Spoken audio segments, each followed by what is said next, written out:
They say revenge is a dish best served cold. What they don't tell you is that sometimes it comes with a side of glitter and a main course of public humiliation. But I'm getting ahead of myself. My name is Preston Voss, and until 6 months ago, I thought I had the perfect life. 45 years old, venture capitalist with a portfolio worth $20 million, beautiful wife, great kid, and a lakefront house in one of Seattle's most exclusive neighborhoods. I should have known it was too good to last. The first sign something was wrong came on a Tuesday morning in March. I was sitting at our granite kitchen island, drinking coffee and reading market reports, when my 12-year-old son Gage shuffled in wearing his Seahawks jersey. "Dad, can you drive me to school today?" he asked, grabbing a piece of toast. "Where's your mom?" I asked, not looking up from my tablet. "Training again. She left at 5 this morning." That made me pause. Sloane, my wife of 15 years, had been training for a marathon for the past 3 months. Every morning at 5, every evening until 9. For someone who used to complain about walking to the mailbox, this newfound athletic dedication seemed suspicious. "She's really committed to this marathon thing," I said, testing the waters. Gage shrugged. "I guess. She talks to her trainer more than she talks to us." Out of the mouths of babes. That comment stuck with me all day as I sat through board meetings and investment pitches. When I got home that evening, Sloane was already gone again. "Training," she'd texted. "Don't wait up." I didn't. The next few weeks followed the same pattern. Sloane would leave early, come home late, and spend most of her time at the boutique she owned downtown or at the gym with her trainer. When she was home, she seemed distracted, always on her phone, always somewhere else mentally. "Mom's weird lately," Gage said one evening as we watched a Mariners game together. "Weird how?" I asked. "She keeps asking me about what I want in a dad. Like, if I could change anything about you, what would it be? It's creepy." That was when the cold feeling started in my stomach. The feeling that told me my perfect life was about to become perfectly ruined. The confirmation came 2 weeks later, and it came from the most innocent source possible, my son's iPad. Gage had left it on the kitchen counter while he went upstairs to shower. A notification popped up, a text message that made me freeze. "Hey buddy, can't wait for you to see how happy your mom is with a real man. Check out this pic." Attached was a shirtless selfie of a man I didn't recognize, muscled and tanned, with his arm around my wife. Sloane was wearing workout clothes I'd never seen before, and she was smiling in a way she hadn't smiled at me in years. I stared at the screen for a full minute, my coffee growing cold in my hand.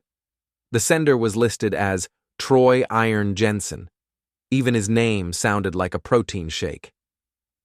That night, when Sloane came home from her training session, I was waiting in the living room with a glass of wine and a carefully neutral expression. "How was the gym?" I asked. "Fine," she said, not making eye contact. "Tough workout today." "I bet. Must be nice having such a dedicated trainer." She looked at me sharply. "What's that supposed to mean?" "Nothing. Just that Troy seems very invested in your progress." The color drained from her face. "How do you know his name?" "He sent Gage a picture today. Real classy move. Sending a 12-year-old a shirtless photo of himself with the kid's mom." Sloane's mouth opened and closed like a fish. Then her expression hardened. "We need to talk," she said. "Yes," I agreed. "We do."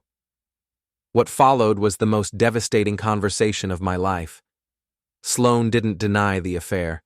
She didn't apologize. Instead, she went on the attack. "You want to know the truth, Preston? I'm tired of being married to a man who thinks venture capitalism is exciting. I'm tired of watching our son turn into a soft, boring copy of his father. Gage needs a real role model. He needs to see what a real man looks like." "A real man," I repeated slowly. "Troy doesn't sit behind a desk all day. He doesn't analyze spreadsheets for fun. He's strong, he's passionate, he's everything you're not. The words hit like physical blows, but the worst was yet to come. Our son needs a real father, Preston. You'll turn him into a loser, just like you. That was the moment something cold and calculating settled into my chest. Not rage. Rage would have been easier. This was something much more dangerous. I see, I said calmly. So what do you want to do about it? I'm filing for divorce. I want half of everything. The house, the business, the investments, and I want full custody of Gage with substantial support payments. Troy and I are going to give him the life he deserves. She said it like she was ordering coffee. Casual, entitled. Like 15 years of marriage and a child together were just inconveniences to be swept aside for her new muscle-bound boyfriend. That seems reasonable, I said, my voice steady. Sloane looked surprised. Really? Of course. You should have whatever makes you happy. She smiled then, the first genuine smile she'd given me in months. I'm glad you're being mature about this, Preston. I was worried you'd make things difficult. Me? Make things difficult? I stood up and finished my wine. Sloane, I wouldn't dream of it. As I walked upstairs to check on Gage, I was already planning. See, there's something Sloane had forgotten in her rush to trade up to a newer model. Something that was going to make this divorce very interesting indeed. 15 years ago, when we'd gotten married, my lawyer had insisted on a prenuptial agreement. Standard stuff mostly, except for one clause that Sloane had agreed to without really reading, a morality and custody addendum that voided all spousal support and asset division in cases of adultery or parental alienation. At the time, we'd both laughed about it. Like we'd ever cheat on each other, Sloane had said, signing the papers with a flourish. Now, as I tucked my son into bed and listened to him ask why Mommy was never home anymore, I wasn't laughing. But I would be soon. The next morning, I called Derek Morrison, my oldest friend and the best divorce attorney in Seattle. We'd known each other since college, and he'd been the one to draft my prenup all those years ago. Preston, he said when I walked into his downtown office, please tell me this is a social call. I wish it was, I said, settling into the leather chair across from his desk. Sloane wants a divorce. Derek's expression shifted from friendly to professional. I'm sorry to hear that. What are we looking at? Adultery, parental alienation, and embezzlement. His eyebrows shot up. Embezzlement? I pulled out my phone and showed him the bank statements I'd been reviewing all night. She's been funneling money from our joint account into her boyfriend's failing gym, $40,000 over the past 6 months. Derek whistled low. And the parental alienation? I told him about Gage's questions, about Troy's inappropriate contact with my son, about Sloane's comments regarding my fitness as a father. She actually said you'd turn him into a loser? Derek asked. Her exact words. Derek leaned back in his chair, a slow smile spreading across his face. Preston, do you remember what you signed 15 years ago? The morality clause. I remember. Then you know that if we can prove adultery and parental alienation, she gets nothing. No assets, no support, no custody. Can we prove it? Derek's smile widened. With what you've shown me, we can prove it 6 ways from Sunday, but there's something else we need to discuss. What's that? Your wife hired Blackstone, Peterson, and Associates. I felt my stomach drop. Blackstone was the most expensive, most ruthless divorce firm in the city. They specialized in taking wealthy men to the cleaners. They're good, Derek continued, but they're also arrogant. They're going to assume you're just another rich guy who's going to roll over and pay up to avoid a messy public divorce. What do you recommend? We let them think that. We don't mention the morality clause until we're in court. Let them make their demands, let them get overconfident, and then we drop the hammer. And in the meantime? In the meantime, We gather evidence. Lots of it. Over the next 2 weeks, I became a man on a mission. I hired a private investigator to document Sloane and Troy's relationship. I collected bank statements showing the money transfers. I recorded conversations where Sloane continued to disparage me to Gage. The evidence was damning. Photos of Sloane and Troy together at restaurants, hotels, and his gym. Financial records showing systematic theft from our joint accounts. Audio recordings of Sloane telling our son that I was weak and that Troy would be a better father figure. But the most damaging evidence came from an unexpected source, Kimmy Chen, one of Sloane's employees at the boutique. Kimmy had worked for Sloane for 3 years, and she'd grown tired of my wife's increasingly erratic behavior and constant absences. When I approached her, she was more than willing to share what she knew. "She's been bragging about it," Kimmy told me over coffee, "about how she's going to take you for everything and start a new life with Troy. She showed me texts where Troy was coaching her on what to say to maximize the settlement." "Texts?" "Screenshots. I have copies." Kimmy handed me a folder full of printed text messages between Sloane and Troy. The contents made me freeze. Troy: "Make sure you ask for at least 10 mil. Rich guys always settle for half of what you demand." Sloane: "What about custody?" Troy: "Full custody, obviously. I'm not raising another man's kid unless I have complete control." Sloane: "Preston's going to fight it." Troy: "Let him. What's he going to do, bench press me into submission?" There were dozens more, each one more damaging than the last. They discussed Preston's weaknesses, strategies for manipulating Gage, and detailed plans for spending my money. "Why are you showing me this?" I asked Kimmy. "Because you're a good man, Mr. Voss, and because Sloane has been treating everyone around her like garbage since this affair started. She fired Tara last week for asking why the boutique's checking account was always empty." The final piece of evidence came from Troy himself. The man was apparently as stupid as he was muscular, because he'd been posting about his relationship with Sloane on social media, including photos and comments that clearly established the timeline of their affair. By the time Sloane's lawyers called to schedule a settlement conference, I was ready. The meeting took place in Blackstone's intimidating conference room, all dark wood and expensive art. Sloane sat between 2 lawyers who looked like they'd stepped out of a legal thriller, perfectly tailored suits, cold eyes, and predatory smiles. "Mr. Voss," the lead attorney, a woman named Patricia Blackstone, began. "We appreciate you agreeing to meet today. We're hoping we can resolve this matter amicably." "I'm all for amicable," I said. Sloane shot me a surprised look. She'd probably expected me to come in swinging.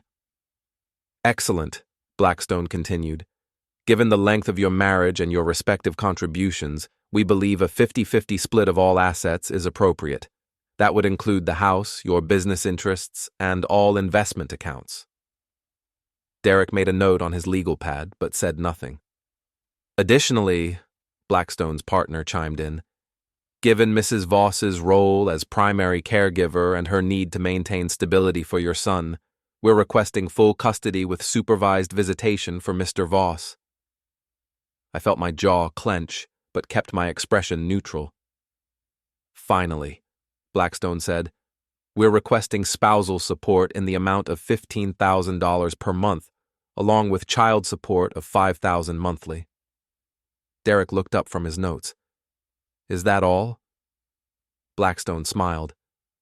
"We believe it's a fair offer that reflects the realities of the situation." "And if we don't agree?" I asked. "Then we go to court," Sloane spoke for the first time. "And everyone gets to hear about what kind of husband and father you really are." I almost laughed. She had no idea what was coming. "We'll need time to consider your proposal," Derek said diplomatically. "Of course, but don't take too long. Mrs. Voss is eager to move forward with her life." As we left the building, Derek was grinning like a cat who'd caught a very fat mouse. "They have no idea," he said. "None at all," I agreed. "The court hearing is set for next Friday. Are you ready for this?" I thought about Gage, about the confusion and pain in his eyes when his mother ignored him. I thought about 15 years of marriage thrown away for a man whose idea of intellectual conversation was probably arguing about protein powder brands. I've never been more ready for anything in my life. Judge Margaret Sorrento had a reputation for being tough but fair. She'd been on the bench for 20 years and had seen every kind of divorce case imaginable. What she hadn't seen was what Derek and I were about to present. The courtroom was smaller than I'd expected, but it felt enormous as we took our seats. Sloane sat with her legal team, looking confident and composed in a designer suit I'd probably paid for. Troy wasn't present. Derek had advised that bringing him would be a tactical error on their part. "Your Honor," Patricia Blackstone began, "this is a straightforward case of a marriage that has unfortunately run its course. Mrs. Voss is simply seeking her fair share of the marital assets and custody of the couple's son. She spent 20 minutes painting me as a workaholic who'd neglected his family, driving his wife to seek companionship elsewhere. It was a masterful performance, full of half-truths and emotional manipulation. Mrs. Voss has been the primary caregiver for their son," Blackstone continued. "She sacrificed her own career to support Mr. Voss's business ventures. Now she simply wants to move forward with dignity and ensure their child's well-being." When it was Derek's turn, he stood slowly and buttoned his jacket. "Your Honor, opposing counsel is correct that this is a straightforward case. Unfortunately for Mrs. Voss, it's not the case she thinks she's presenting." He walked to our table and picked up a thick folder. 15 years ago, when Mr. and Mrs. Voss married, they signed a comprehensive prenuptial agreement. This agreement included what's known as a morality clause, specifically addressing adultery and parental alienation. I watched Sloane's face go pale. She leaned over to whisper something urgent to Blackstone, who looked suddenly less confident. "Your Honor," Derek continued, "we have extensive evidence that Mrs. Voss has been engaged in an extramarital affair for the past 6 months. More importantly, she has been systematically attempting to alienate the couple's son from his father." Derek began laying out the evidence methodically. Photos of Sloane and Troy together, bank records showing the transferred funds, text messages between the lovers discussing their plans to take my money and cut me out of Gage's life. But the most damaging evidence was the audio recording of Sloane telling Gage that I would turn him into a loser and that he needed a real father. The judge's expression grew darker with each piece of evidence. When Derek played the audio recording, I saw her jaw tighten. "Furthermore, Your Honor," Derek said, "Mrs. Voss has systematically embezzled marital funds to support her paramour's failing business. Over $40,000 has been transferred from joint accounts to Mr. Jensen's gym without Mr. Voss's knowledge or consent." Blackstone tried to object, tried to argue that the morality clause was unenforceable, but Judge Sorrento cut her off. "Counselor, I've reviewed the prenuptial agreement. It's ironclad. The morality clause is clearly written and was agreed to by both parties." She turned to Sloane. "Mrs. Voss, do you dispute any of the evidence presented?" Sloane looked like she was going to be sick. "Your Honor, the marriage was over emotionally. Preston had already checked out." "That's not what I asked," Judge Sorrento said sharply. "Do you dispute that you engaged in an extramarital affair? Do you dispute that you transferred marital funds without your husband's consent? Do you dispute that you attempted to alienate your son from his father?" Sloane's silence was answer enough. "Mrs. Voss," the judge continued, "in 30 years of practice and 20 years on this bench, I have rarely seen such a clear-cut case of marital misconduct. You have violated every aspect of your marriage vows and your legal obligations as a spouse and parent." She turned to Derek. "What is your client seeking?" "Full custody of the minor child, with supervised visitation for Mrs. Voss, restitution for the embezzled funds, and enforcement of the prenuptial agreement's morality clause, which voids any claim Mrs. Voss might have to marital assets or support." Judge Sorrento nodded. Mr. Voss, please stand. I stood, my heart pounding. I'm granting you full custody of your son, with Mrs. Voss to have supervised visitation every other weekend, pending a psychological evaluation. Mrs. Voss is ordered to repay the $40,000 she removed from joint accounts plus interest and penalties. She turned to Sloane. Mrs. Voss, due to your violation of the marital agreement's morality clause, you are entitled to no division of marital assets, no spousal support, and no claim to any property acquired during the marriage. You have 30 days to remove your personal belongings from the marital home. The gavel came down with a sound like thunder. Sloane burst into tears, but they weren't tears of remorse. They were tears of rage and disbelief. As we left the courtroom, she grabbed my arm. You bastard, she hissed. You planned this whole thing. No, Sloane, I said calmly. You planned this whole thing. I just paid attention. This isn't over, she said. Actually, Derek interjected, it is, completely and legally over. As we walked out of the courthouse, I felt lighter than I had in months. But I also knew Sloane was right about one thing. This wasn't over. She and Troy had humiliated me, tried to steal my son, and attempted to destroy my life. The legal battle was won, but the war was just beginning, and I intended to win that too. Word travels fast in Seattle's elite circles, especially when it involves a spectacular divorce. Within days of the court hearing, the story was everywhere, whispered in coffee shops, discussed at dinner parties, and dissected on local social media.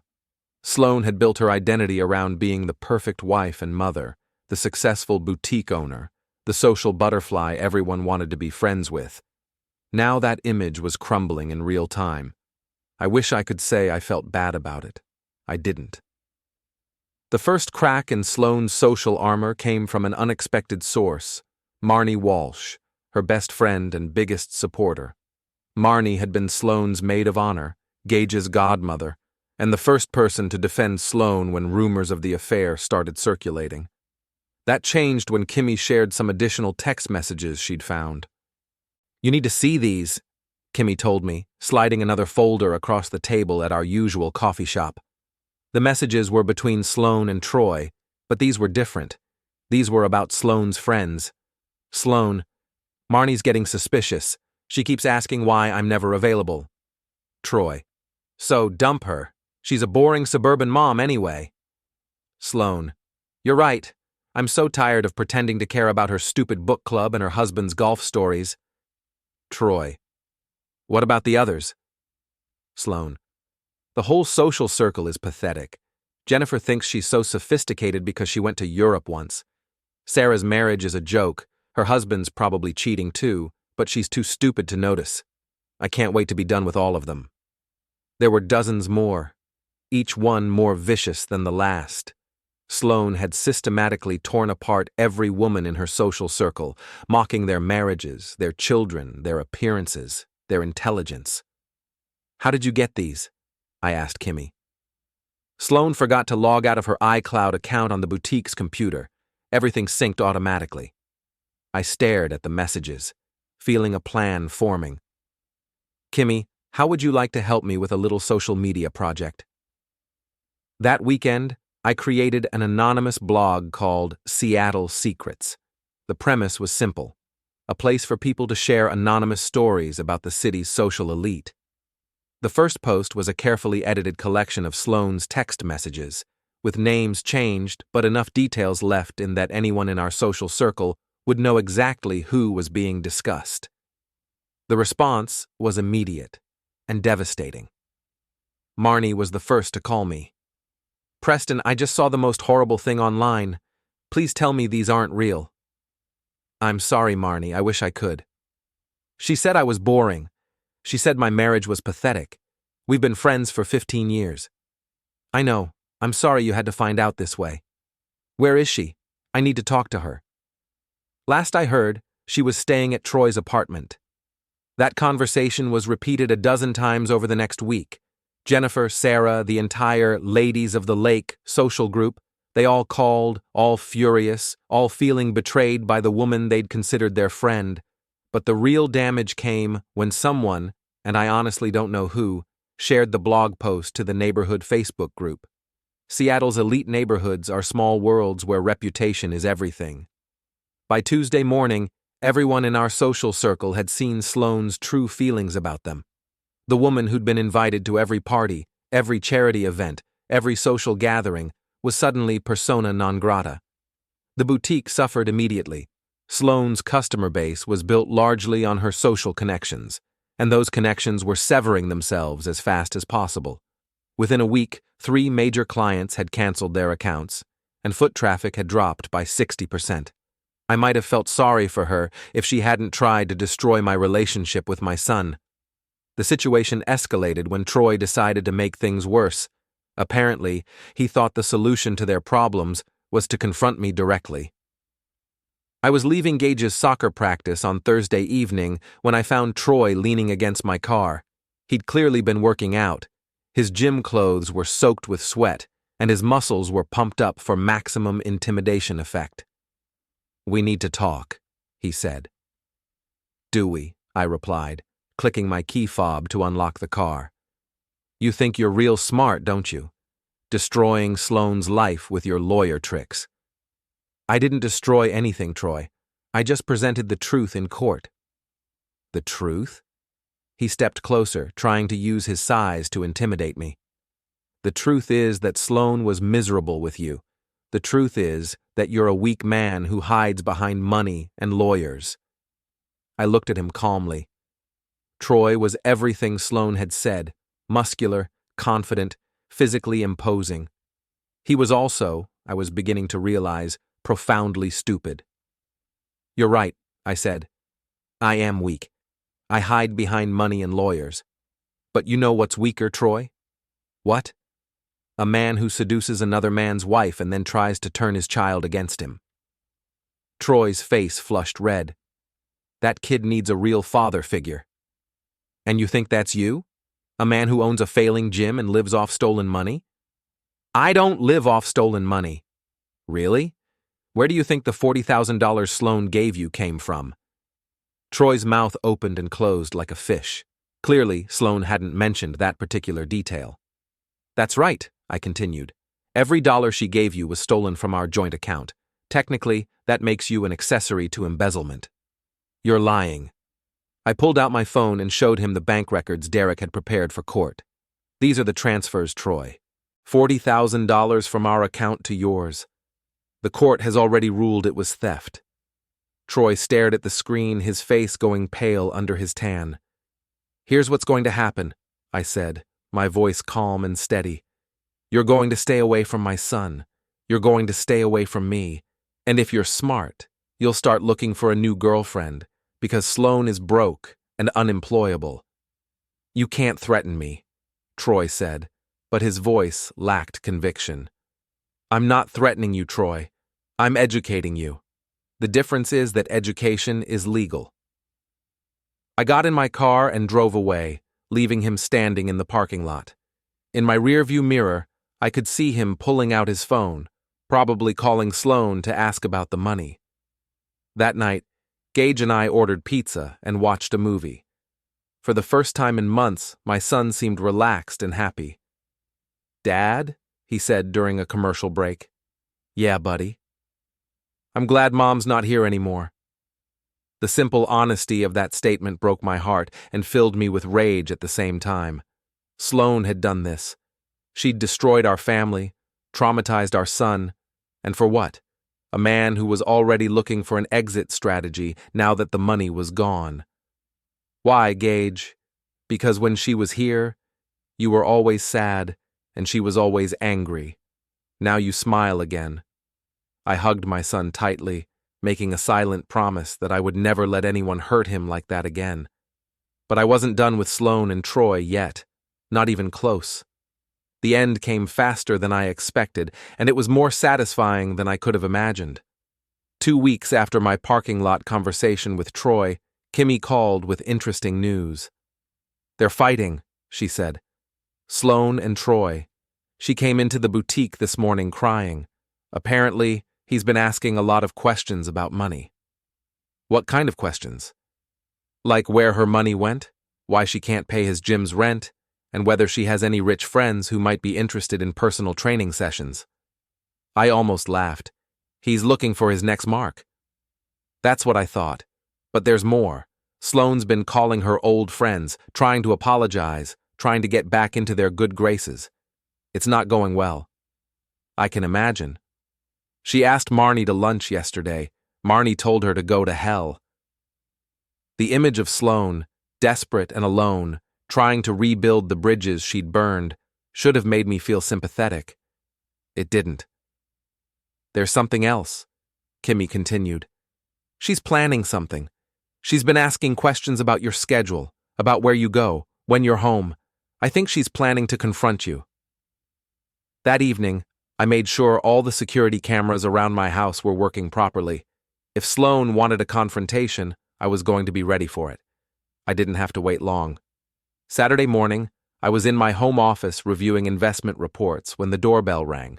I checked the security monitor and saw Sloane standing on my front porch. She looked terrible. Her hair was unwashed, her clothes were wrinkled, and she had dark circles under her eyes. I opened the door but didn't invite her in. "Hello, Sloane. Preston, we need to talk." "I don't think we do. Please, just 5 minutes." I looked at her for a long moment, then stepped aside. 5 minutes. She walked into the living room, our living room, where we'd spent 15 years of marriage, and looked around like she was seeing it for the first time. "I made a mistake," she said finally. "Yes, you did. Several of them. I mean about us, about our marriage. I was confused, I was going through something, and I made terrible decisions." "Sloane, you didn't make a mistake. You made a series of calculated choices designed to destroy our family and steal my money." "That's not true." "Really? Because I have text messages that say otherwise." She flinched. "Those were taken out of context." "Which part was out of context? The part where you called me weak? The part where you planned to take half my assets? Or the part where you said our son needed a new father?" Tears started running down her face, but I felt nothing. No sympathy, no regret, no lingering love. She'd ruined all of that. "I want to come home, Preston. I want us to be a family again." "That's not possible." "Why not? People get past affairs all the time. We can go to counseling. We can work through this." I stared at her in amazement. "Sloane, you tried to steal my son. You told a 12-year-old boy that his father was a loser. You embezzled $40,000. You planned to destroy my life for a man who's already looking for your replacement." "Troy and I are over," she said quickly. "That was never real. I was just confused. I don't care if it was real or not. What's real is that you showed me who you really are, and I believe you. Please, Preston, I have nowhere else to go." "That's not my problem anymore." She looked around the room again, her eyes lingering on family photos, wedding pictures, memories of a life that no longer existed. "You're really going to throw away 15 years of marriage?" "I didn't throw it away, Sloane. You did." She stood there for another minute, tears streaming down her face, waiting for me to change my mind. When it became clear that wasn't going to happen, her expression hardened. "You're going to regret this," she said. "When Gage gets older, he's going to ask questions about why his parents got divorced. He's going to want to know why you chose revenge over forgiveness." "You're right," I said. "He will ask questions, and when he does, I'll show him the court records. I'll show him the evidence of what you did. I'll let him decide for himself who chose revenge over family." Sloane's face crumpled. She turned and walked toward the door, then stopped. "I loved you once," she said, without turning around. "I know," I replied. "I loved you too, but love isn't enough when there's no respect, no trust, and no loyalty." She left without another word. That afternoon, Gage came home from a sleepover at his friend's house. We made lunch together and talked about his upcoming baseball season. He didn't ask about his mother, and I didn't bring her up. Later that evening, Derek called with news. "It's over," he said. Sloane's lawyer called. She's not appealing the court decision. She's also dropping any claim to visitation rights. What does that mean? It means you have full, uncontested custody. She's walking away completely. I felt a mixture of relief and sadness. Relief that the legal battle was finally over. Sadness that it had come to this. There's more, Derek continued. Troy's gym filed for bankruptcy yesterday. Apparently he owes 6 months of rent and can't make payroll. What about Sloane? Word is she's moving back in with her parents in Portland. The boutique's closing next month. I hung up the phone and sat in my living room, looking out at the lake. The house was quiet, peaceful in a way it hadn't been in months. Gage was upstairs doing homework, happy and secure in the knowledge that his world was stable again. Sloane had wanted to destroy my life and steal my son. Instead, she'd destroyed her own life and lost everything. Her marriage, her child, her business, her friends, her lover, her home. I should have felt victorious. Instead, I just felt tired. But as I sat there in the gathering dusk, I realized something important. I was free.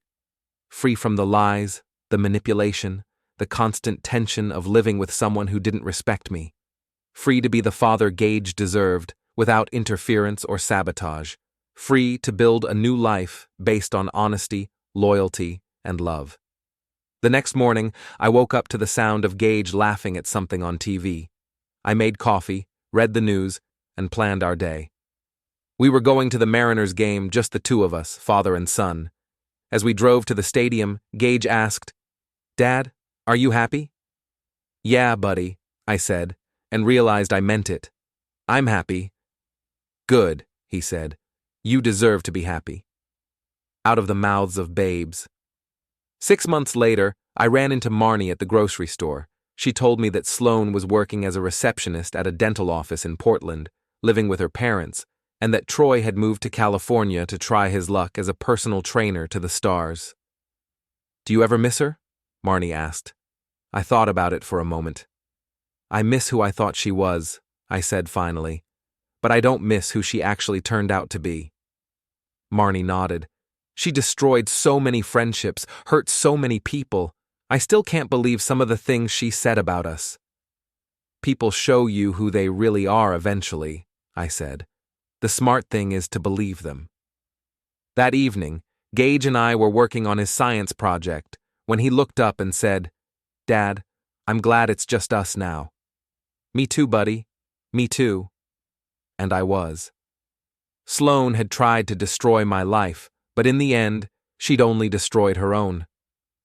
I had my son, my home, my business, and my self-respect.